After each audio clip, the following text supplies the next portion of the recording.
The Boston Celtics rallied in Game 4 to force this Game 5 tonight against the Miami Heat. So today on the Board YouTube channel, we're going to preview tonight's matchup between these two teams in the conference finals. We're going to give you a bet at the end of the show, and along the way, we're going to explain why the Boston Celtics aren't like the 149 teams who have gone down 3-0 before. Could they be on track to making history, becoming the first team to overturn this deficit? Let's break it all down.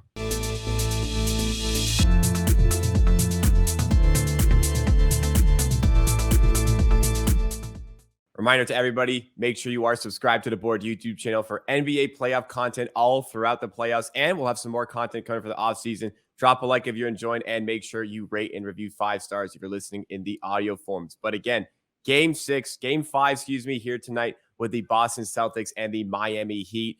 Boston, we really felt as though for Game 4, they wouldn't have enough to bounce back and find the mental capacity to go and win that game. But the second half, they were excellent. They really took over the game and put their firm stamp that, hey, a couple of players, Jaylen Brown, Marcus Smart said it, don't let us win one. Don't let us win tonight. But what was it about that second half that allowed Boston to take over that Game 4? They moved the ball. They played good rotation, so no more playing two bigs.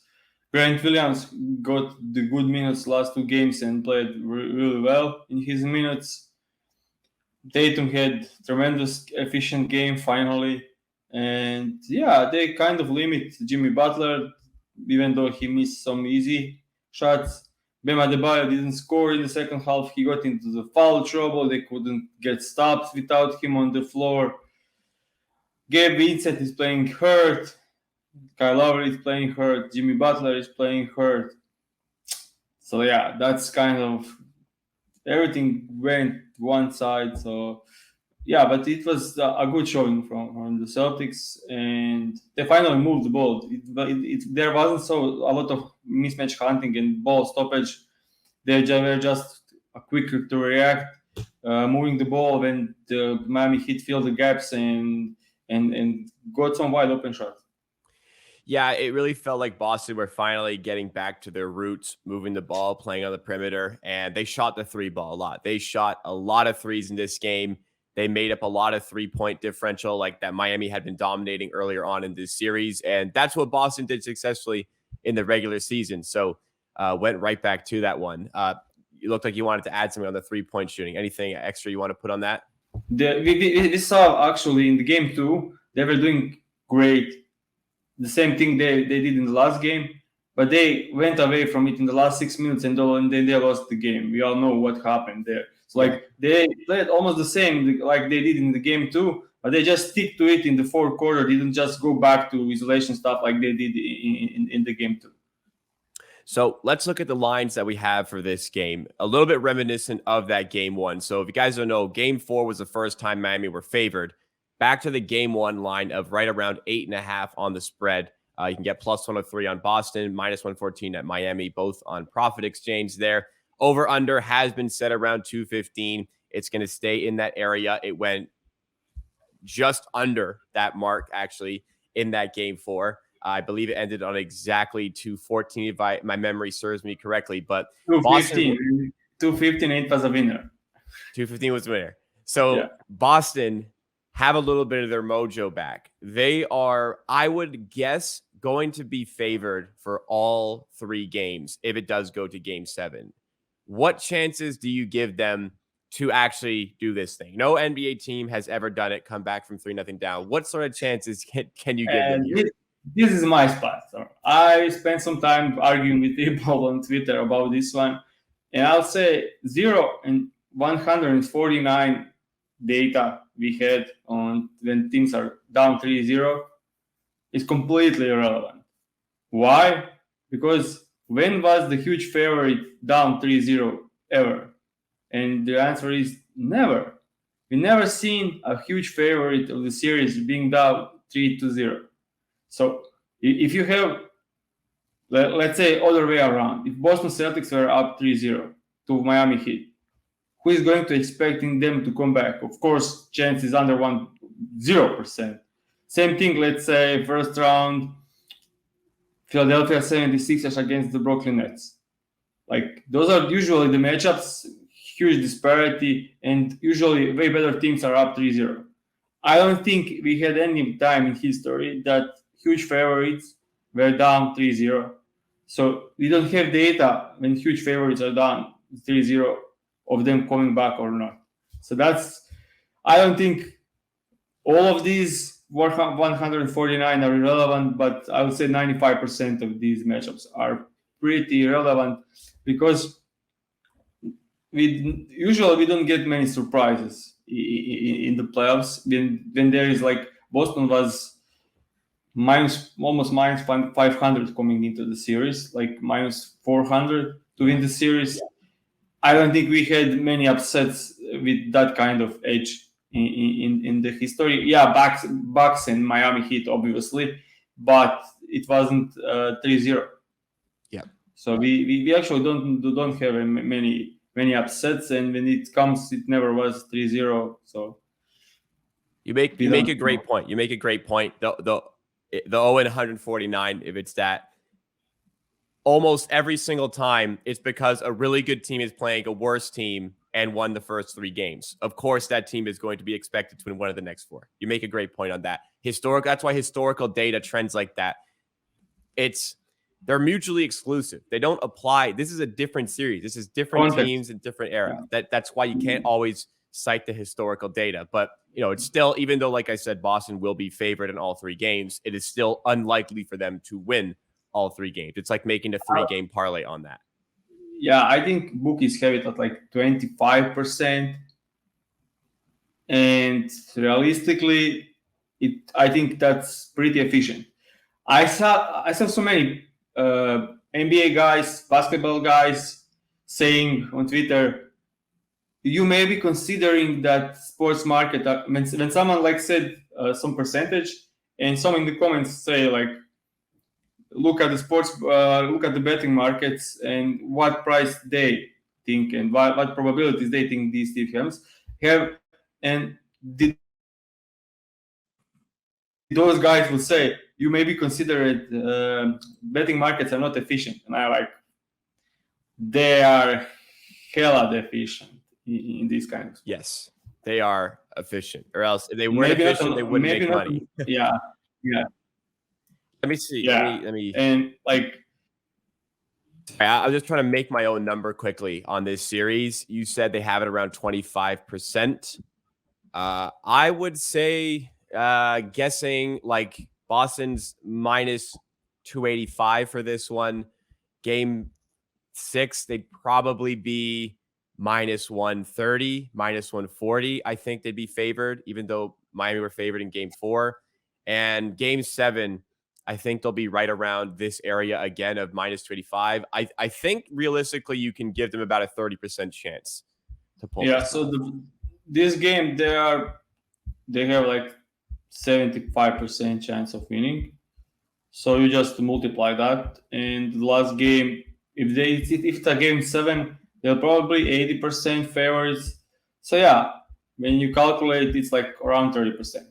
So you just multiply 75%, 55%, and let's say again 75% or 80% in the last game, and you get like 1 out of the 3 times, so like 30 to 33% chance, and that's kind of realistic for my opinion. So Boston firmly are alive in this series. Miami have not won their 4th game. Miami want to wrap this up ASAP because you lose this game. I know you're going home for game 6, but just the nerves of getting to the game 6, knowing that the NBA finals are at stake, blowing a 3-0 lead is at stake here. What will Miami have to do today to overcome this big spread against them and finish up this series at TD Garden in Boston? Jimmy Butler kind of game. Yeah. he was smiling on the bench and they were down in the 4th quarter. And you know what happened last time when the Knicks were up and he was smiling on the bench. Next game was his kind of historic. So they so they lost the last game because Jimmy Butler. When you look at the efficiency and everything in scoring, he was kind of okay. But when he's aggressive, when he's attacking very quick, when he's scoring inside, that opens up the game for the Miami Heat, for everyone else. and they need him to be that guy. And we need some him game from Jimmy Buckets.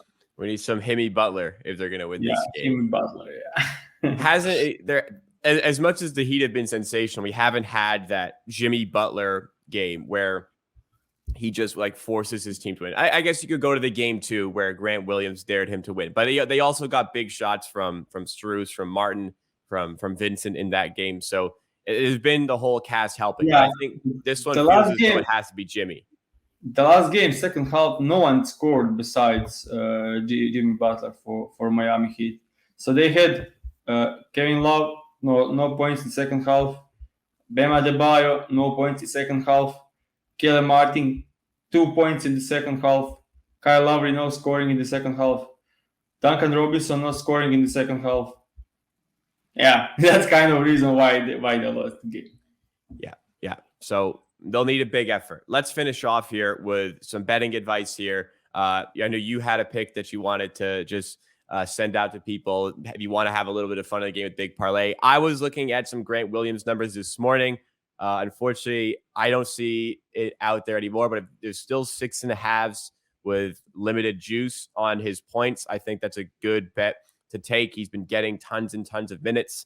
I know Pips was on that for game 4. I slept on that one. I did not get that one for game 4, but let's go to what you have. I'll just say you missed my bet on the Twitter. I missed it. I bet the Grant Williams over 9.5 points and rebounds combined, and it's now 10.5. So yeah. I already have like huge closing line value on that one. So I actually did it with collab bet with Prop the Mike, who will run the podcast. They are kind of good. So yeah, I did bet Grant Williams and I got the good line. And yeah, I just think Malcolm Brogdon is hurt.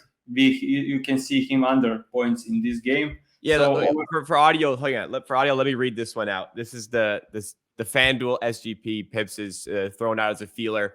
If anybody's looking for a little bit of action today, this is a plus 306 parlay with Derek White 2 plus 3s, Jayson Tatum over 8.5 rebounds, Jimmy Butler 25 plus points, Malcolm Brogdon under 11.5 points, and Jaylen Brown under 30.5 points. So 5-leg parlay here, but yeah, take away what you like about this one.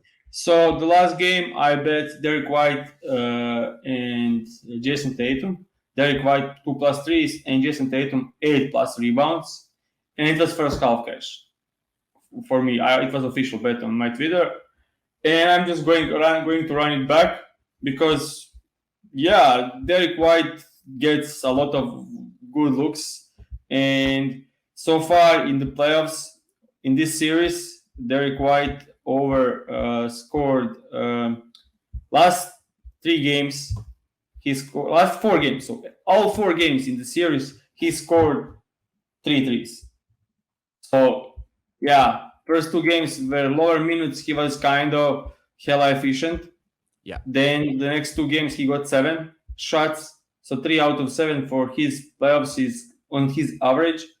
So I think getting 2 is great. Also, he played 8 games against the Miami Heat this season. So 4 regular season games and 4 playoffs games.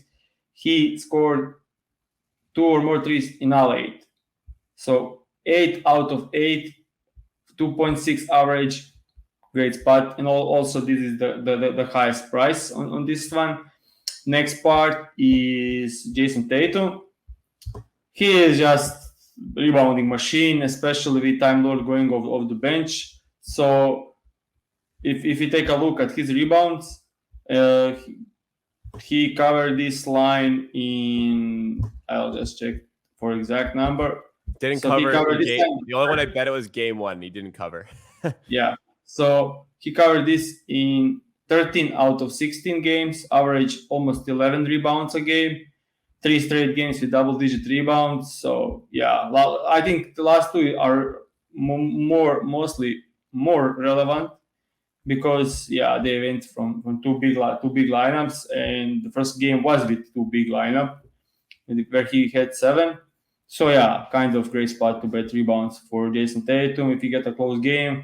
If they win at home, that means Miami will miss some shots and plenty of rebounding opportunities, and also leading the series in rebounding chances. All right, so some That's great. Yeah, go ahead.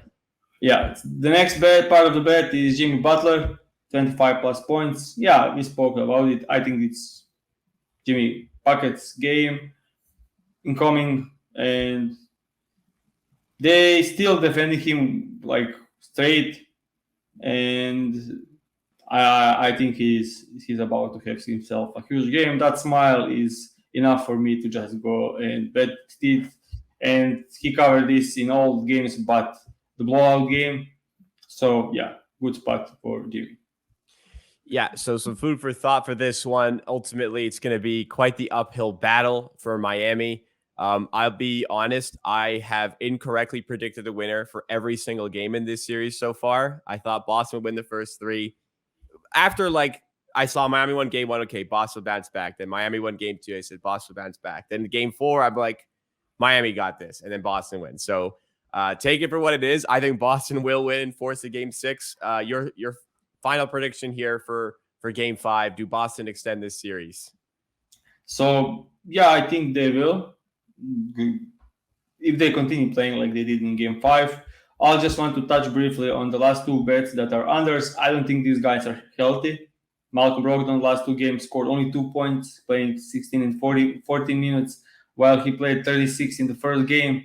So the news went out that he is hurt. And Jalen Brown, highest he scored in this series, 22 points. Miami defense just picking him apart, staying in front of him. He can't dribble the ball, so he gets into troubles. And yeah, to wrap it up. All right, so we'll see exactly what goes down. If there is a game six, we will be previewing that on Saturday. So stay tuned on the channel. Make sure you're subscribed to the Board YouTube channel. Drop a like if you enjoyed. Rate and review 5 stars. You're listening in audio form. And regardless of what happens in this series, me and Pips will have some more NBA playoff content here on the board for the rest of the playoffs. And there'll be some more content over here in the offseason as well. So keep it locked, and we will see you next time.